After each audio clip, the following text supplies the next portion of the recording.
ayo kweyimirira muto wange Waiswa kubanga amazima mukwano gwange tubeera ku kitundu kyekimu ate era ngayo. Breaking news, mbulutalo olubaluseewo mu kooti olunaku olwaleero wali Kanyanya omukulu Honorable Balimwezo avuddeyo n'agamba nedda ono jjaaji kirabika byayogera naye oba byali mu kusala ebyaddala tabitegeera. Tosobola kuŋŋamba nti nze Balimwezo nze gwe baagazeetinga mu mawulire nze MP owa Nakawa East osobola okubeera ng'ogamba nti no situukiridde okubeera nga nnyimirira Honorable Alex Waiswa Mufumbiro. Nvini njagala ogiwa obudde kubanga muganda wa Alex Waiswa Mufumbiro ayina byayogedde. Meeya waffe owa Nakawa naye abyogedde. Omukulu amanyikiddwa nga Nobian Lee. Vidiyo eno nkugambye tugiwe obudde bwe munankyukakyuka naye nga tetunagendayo mbadde nsaba musooke mugimpereka like ebirengeso otambule tukeera abo bonna abandiyagadde okumanya kweno information naddala abo bonna abali ku sayidi yaki sayidi y'enkyukakyuka. Omukulu ogw'oli mukulaba ku screen amanyikiddwa nga Honorable Balimwezo mukimanyi bulungi ntino omusajja oyo ayagala nnyo okusaba era mu bakatuli kindowooza y'omu akwabo abatabisinga emisa era wotwogerera saawa zineno atabukidde jjaaji wali ku kooti y'Ikanyanya namugamba nti no ebyaddala kirabika President Museveni just yayagala okulemesa abaana okubeera nga babeera mu kkomera kubanga tewali nsonga lwaki osobola okusiba Bobby Giant atakubangako omuntu yadde oluyi. Tosobola kuŋŋamba nti njagala beeyimirira n'ogaana. Njagala osooka owulirize biki byabaddeyo tumale tweyongereyo. Ayo kweyimirira muto wange Waiswa kubanga amazima mukwano gwange tubeera ku kitundu kyekimu ate era ngayo gwe balonze okunzirira mu bigere nga paati. Ekyokubiri nti bw'olemesa omubaka wa palamenti okweyimirira omuntu then simanya ani gw'olikkiriza. Number one, ndi gazetted officer.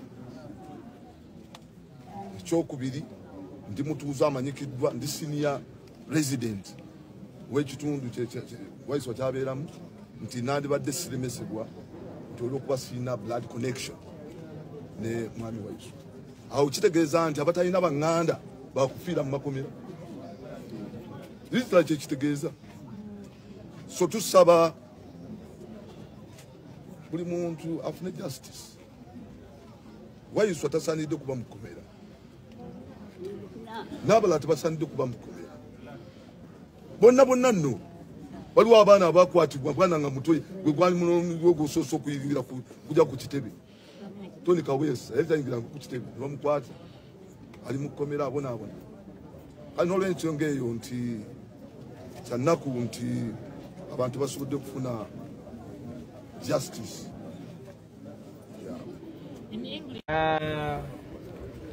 Kooti bwetuwadde ruling yayo mu kutya okungi. Mu kutya okungi bw'oba olabye mu kutya okungi fe ababadde wano okuva ku makya nga tulira ssaawa ze baatugamba olabye nga ne kooti eringa eri mbuwambi.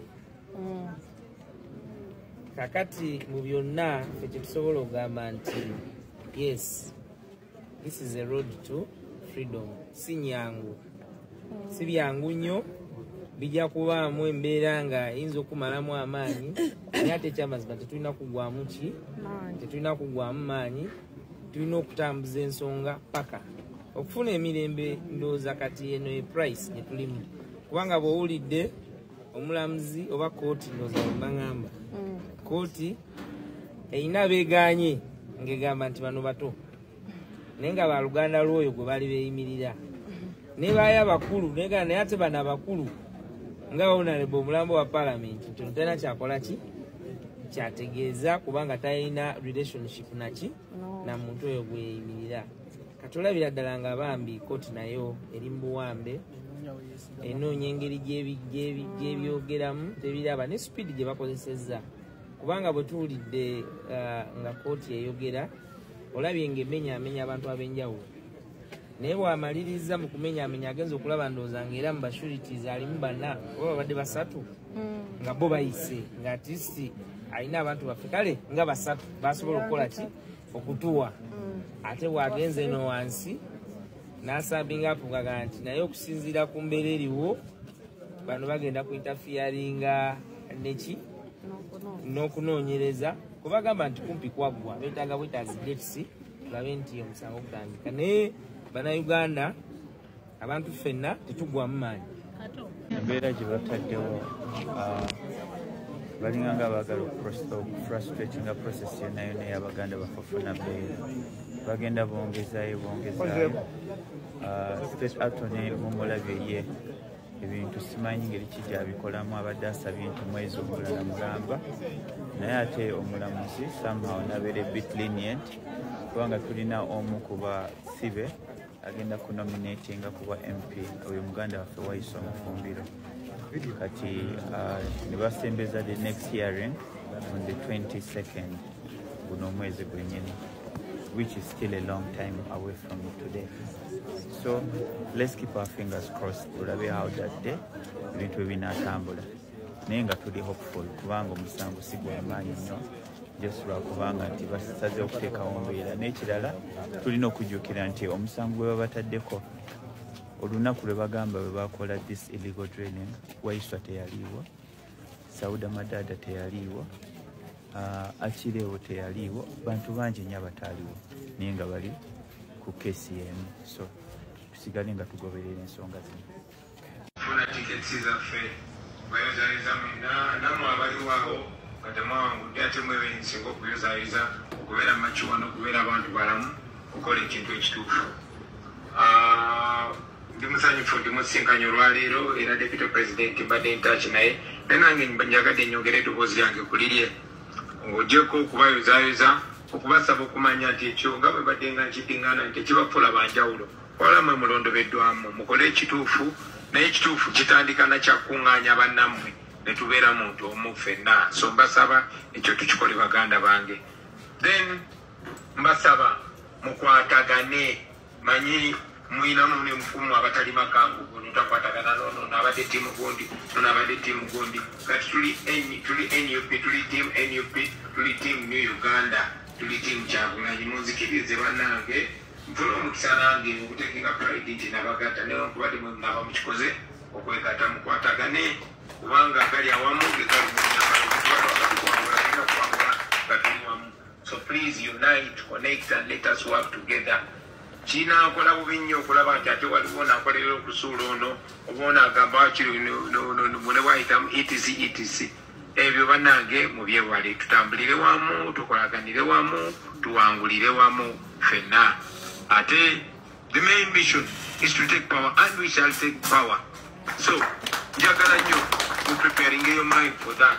When you finally win, ultimately there will be something for everyone. So mbasaba muleme kulumagana ku luwonzi, muleme kubagana mpawa, ffenna tuli bamu, ffenna tuli bawanguzi. So n'obugambo ebisigadde kamba kwase Deputy President ajja kubayitiramu naye mukulike nnyo, congratulations. Naye Mukama akkirize ate tujjeyo obuwanguzi obwentoweredde. Mukama abankuulire. Assalamu alaikum warahmatullahi wabarakatuh. People power, our power, obubaka. Salamu alaikum. Ajati nakalembe omusomi w'edduwa. Bw'oba wenyiye embeera embi yankusomere ku dduwa. Abali ebweru mirimu gigaanyi papula zeesibye kino kyekyoto kwensabira omukisa kobe ng'odiriddawa wali wekusabira n'ofuna emikisa. Ky'oba olabanga abirira ebinyonyi ebitalina kyakulya naawe atalina mulimu jangu kusomere ku dduwa ofuna omukisa. Eno ennyanja kwesula buli kimu ekisira ne kiba kikujjudde nekikasuka mu nnyanja nekikunta nekigenda. Nze Ajati Nakalembe kambawo ennamba yange yeeno 0752375 temuddeeyo nemwebakira ebizibu mukobe ku nnamba yange eno.